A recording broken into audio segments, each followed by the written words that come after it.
It's thinking about it. All right, we are live. Welcome back to Making Sense of Real Estate. Bill Jones, REMAX Unlimited Results Realty, and I got a special guest today. I'll do a quick intro. The week's topic is things I wish I knew before I bought my first home or bought any home. So we needed a real estate pro to talk about things. He works with a lot of buyers, has these conversations a lot. So we have none other than our July 2020 top sales agent of the month, impressive month, Mr. Bryan Schube. Thanks for coming on board, sir. No worries. Excellent. And I see you got the memo about wearing a red shirt. If you can't, I did get that. if you're just listening here, you can't see it, but Bryan did copy off my attire for the day. So we'll get right to it here, Bryan. Ask questions that we did receive in. I covered 4 different topics throughout the week. We'll talk about next week's topic here. We'll get into that. But for this week, we had 4 different things. As part of the things I wish I knew before I bought my first home.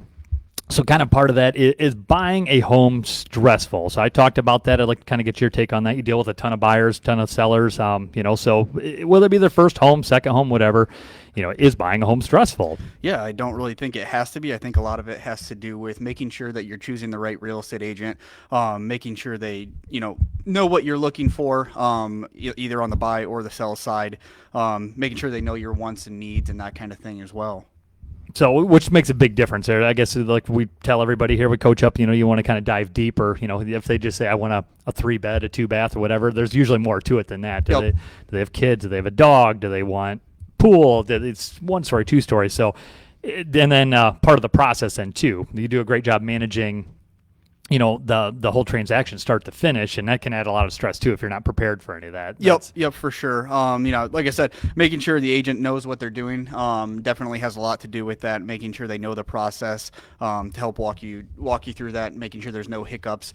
I would say probably no home purchase was going to be 100%, perfect. But having an agent that can work through those hiccups definitely helps. And they do come up there. Though we caution people all the time, you're very rarely going to get start to finish on a home purchase without something coming up. All right.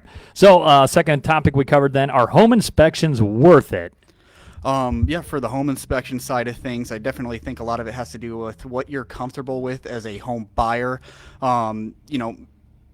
Obviously, any home's going to have problems or issues, anything like that, but making sure that, you're comfortable with what inspections you're doing is probably the main thing with that then. Because we get that question quite a bit then. People want, kind of get confused with the appraisal versus the inspections and things like that. The bank is going to do an inspection, right? Yeah, the bank is definitely not going to do an inspection. They're going to do an appraisal to make sure that the home's value is worth what you're purchasing the house for. So the appraiser's mainly there just for pricing and things like that. So, and then the other question kind of ties into that. Again, things I wish I knew before I bought my first home. What inspection should I do? And you kind of hinted on that. It's whatever you're going to be comfortable with. What's going to make you as a buyer happy with the home, or hopefully get to that. What inspections? There's about 1 million of them. Yeah, definitely. For me as a buyer's, one of the buyer's agents in the office here, I do usually recommend the general home inspection if you're not going to do anything else, any other inspections or anything like that, just to help. At least do that. Yeah, just to kind of give you an idea of kind of what's going on with it. Sure, and those guys are pros. They go top to bottom, and if they needed to, further clarification or more review, they obviously would do that. Yep. So, all right. Again, things I wish I knew before I bought my first home. Appraisal's a big issue. How will an appraisal affect my purchase?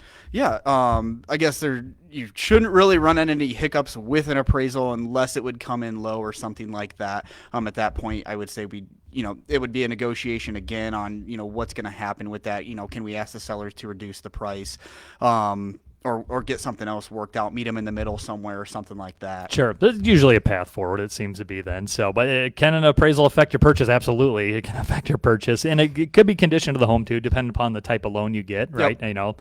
Things get flagged with that all the time, and we usually find a way to work through those. So, yep. All right.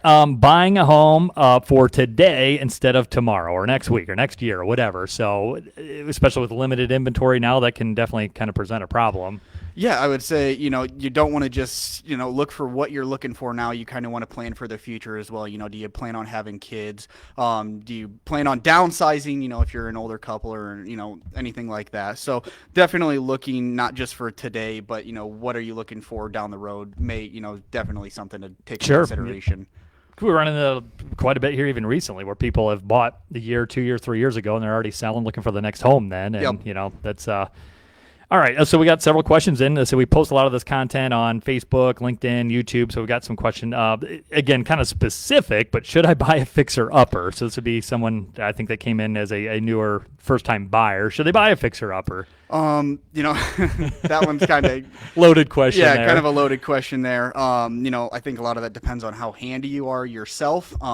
The other side of that is what do you have worked out with your lender as far as loan types?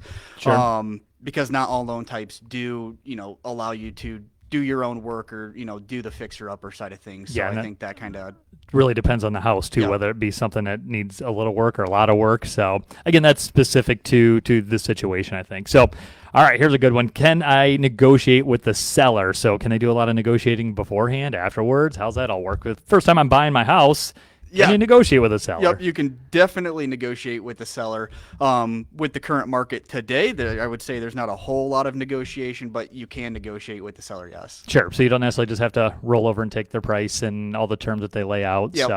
So, so always a negotiation. All right. Again, kind of a different loaded thing, kind of specific, but benefits of buying a home versus renting a home. So if someone's currently renting or...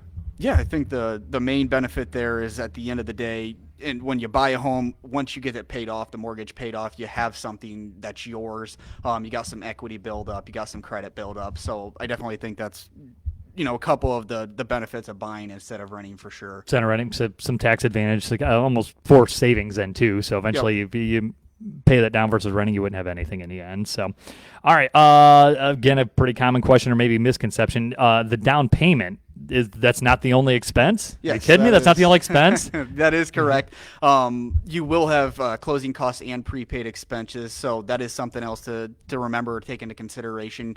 You're not just going to have the down payment. You will have the closing costs and prepaid expenses. One of the things with that, depending on your loan type, we can potentially ask the sellers to contribute towards some of those costs as well. Sure. So, and again, that's all specific to the person buying, the type of home they're buying, the loan they're using, what their situation is. And a lot of times people say, well, how much are my closing costs? And, we usually punt that to... Yeah, I would usually punt that back to the lender, and once we get to that point we're writing, I usually do, for my clients, reach out to the lender to try to get an idea. So that way, if we do need to ask for those closing costs, we can definitely get those in the offer. So again, part of the negotiation kind of cues right back into that. You want to make sure you get that stuff in place up front then, so you know what you're getting into then. So, all right, how much should it kind of ties into this? How much should I plan on closing costs? Again, specific, but yeah, it depends on your loan, depends on the price of the home you're looking at, depends on credit score. There are several factors that go into that, which is why we usually do punt that back to the lenders. Then, I would say around here, $3,500 to $5,500 somewhere in there is typically average for closing costs. Then, so to our first-time home buyers, you got your appraisal, a lot of the closing costs with the title company, the preparation, things like that. So there's a lot that goes into it. Yeah, so and then you got your inspection expenses as well if you choose to have any of those. All right. And again, kind of credit side of thing or kind of lender side of things, but how important is my credit score? As far as how important, I guess I would punt that question back to the lender. Now, some of the things we do know is you don't want to go out or make any purchases with credit while you're doing it. You obviously don't want to go out. So you don't want to go buy a new car right when you're buying a house? Yeah, you don't want to buy a new car. A lot of the times what we see is furniture is another main thing that people like to buy. They like to get that order. I would strongly suggest not doing that without checking with your lender. Check with your lender. Any big purchases or anything like that. Yeah, we've literally had that a couple times where people called and said, I'm standing in the checkout line at Lowe's or at the furniture store or whatever. So don't do that. Check with your lender. All right. I love this one. Will I find the perfect house? Am I going to find the perfect house? I will say more than likely not, but, one of the things is, we have the 80-10-10 rule.